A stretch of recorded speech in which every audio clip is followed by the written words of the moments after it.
Hello guys, इस video में हम लोग पढ़ेंगे एबनॉर्मल आरटीआर रेमर टीमन रिएक्शन। देखिए, रेमर टीमन रिएक्शन जो है ये एक बहुत ही इंपॉर्टेंट रिएक्शन है, लेकिन आईआईटी जेई में कभी कभी या मेडिकल एग्जाम्स में कभी कभी उसका एक डिफरेंट वेरिएशन को यूज़ कर देते हैं जिसको हम बोलते हैं एबनॉर्मल आरटीआर, जिसमें जो हम रिएजेंट यूज़ करते हैं वो तो रेमर टीमन रिएक्शन जैसा ही होता है, पर जो आउटपुट मिलता है वो एंटायरली डिफरेंट होता है। तो आइए देखते हैं with the help of an example कि एग्जैक्टली क्या होता है। तो देखिए, इसमें ये एग्जाम्पल सबसे इंपॉर्टेंट है। इसमें हमने 5 मेंबर्ड रिंग ली है, ये 5 मेंबर्ड रिंग ली है जो अभी नॉन एरोमेटिक है।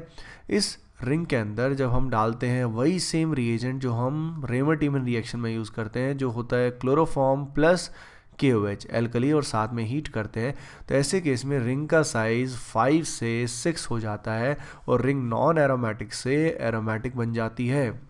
अगर किसी भी पर्टिकुलर रिएक्शन में एरोमेटिक कंपाउंड फॉर्म होता है तो उस रिएक्शन के होने के चांसेस बहुत ज़्यादा बढ़ जाते हैं। तो अब अपने को देखना है कि यहाँ पे जो रिएक्शन हुई वो एग्जैक्टली किस तरीके से हुई। आइए अब देखते हैं इसका मैकेनिज्म। तो देखिए, सबसे पहले यहाँ पे क्या होगा, इस पॉइंट पे जो हाइड्रोजन एटम है they are acidic in nature. क्यों ये एसिडिक है अभी थोड़ी देर में आपको पता लगेगा।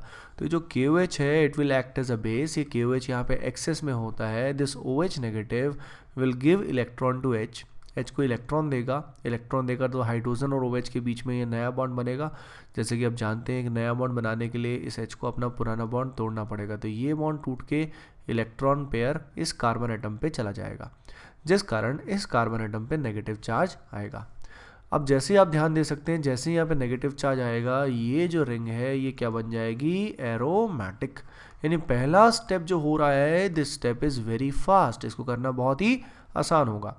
अब देखिए, ये CHCl3 और KOH आपस में भी कंबाइन करते हैं and they combine to give CCl2।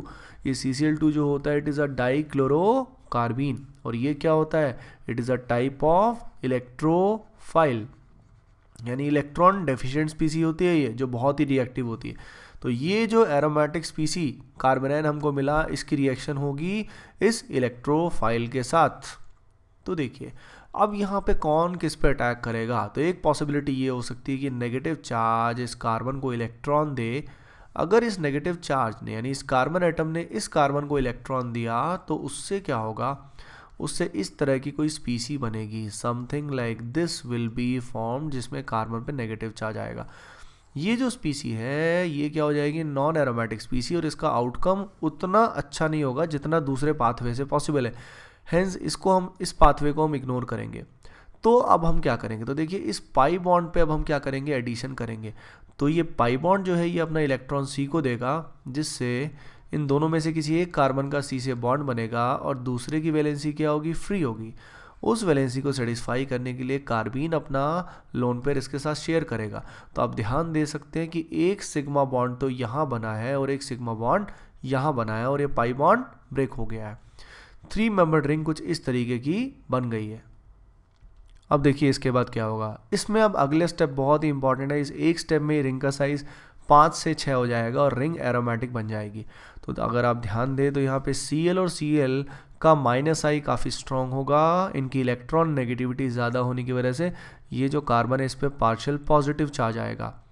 अब इस कार्बन पे पॉजिटिव चार्ज आने की वजह से ये बगल वाले कार्बन से इलेक्ट्रॉन खींचेगा, तो यहाँ पे भी पार्शियल पॉजिटिव चार्ज आएगा। डेल्टा डेल्टा प्लस होने का मतलब ये नहीं कि चार्ज यहाँ डबल हो गया, इसका मतलब पार्शियल चार्ज और भी पार्शियल हो गया।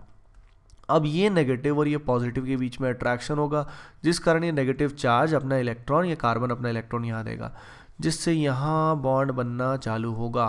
अब देखिए, यहाँ एक बॉन्ड अगर बना तो ये जो कार्बन एटम है ये 5 बॉन्ड तो बना नहीं सकता, यानी इसको कोई ना कोई बॉन्ड तो तोड़ना पड़ेगा, या तो ये वाला बॉन्ड या ये वाला bond.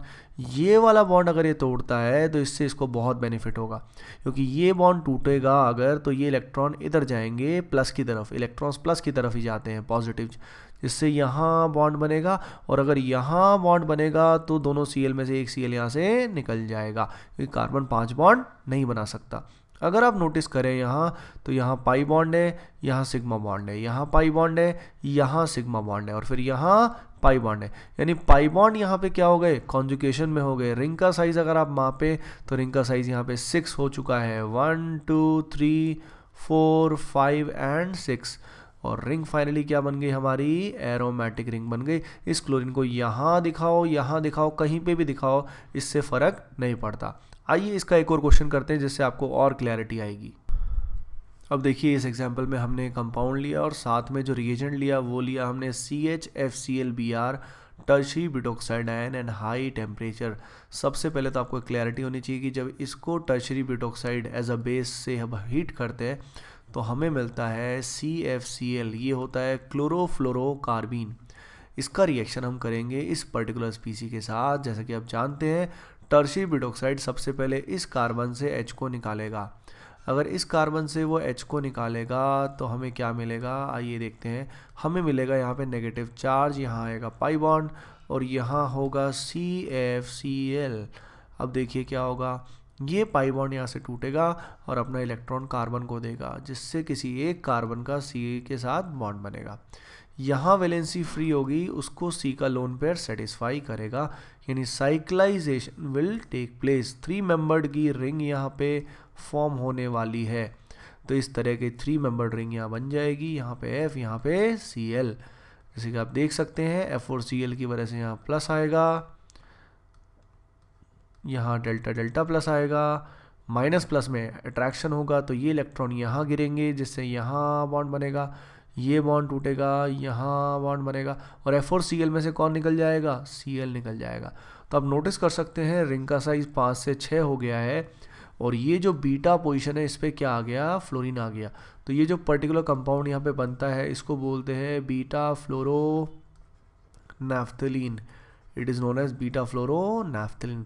So guys, in this video you have learned about abnormal Raymer-Tiemann reaction. इसी तरीके से IIT JEE और मेडिकल में जो अच्छे अच्छे क्वेश्चन आते हैं उनको अपन बीच बीच में सॉल्व करते रहेंगे। दोस्तों please keep visiting the any time पढ़ाई academy YouTube channel and please do share, like and subscribe.